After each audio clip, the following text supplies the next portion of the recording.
To set touch and hold function of Galaxy Buds Live that are connected to your Samsung Galaxy S24 Ultra to access Bixby.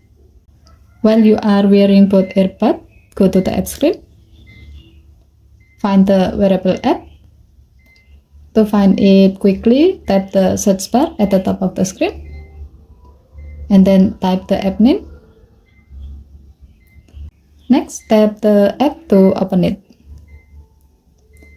If this app doesn't display your Galaxy Buds Live, tap the three horizontal line icon and then select your Galaxy Buds Live.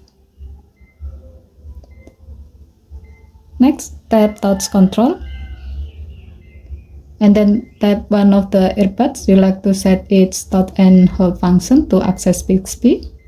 As the example, we will select left, tap left, and then select Bixby.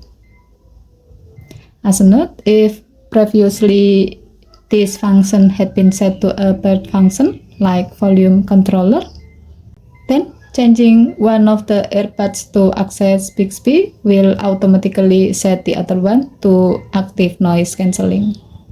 By setting touch and hold function of one of the earbuds to access Bixby, when you are wearing your Galaxy Buds Live, you can easily access Bixby by tapping and holding the selected earbud, in this case the left earbud.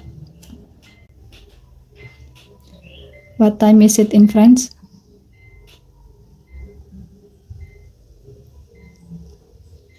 Okay, thank you for watching. Please help to like and subscribe. Have a nice day.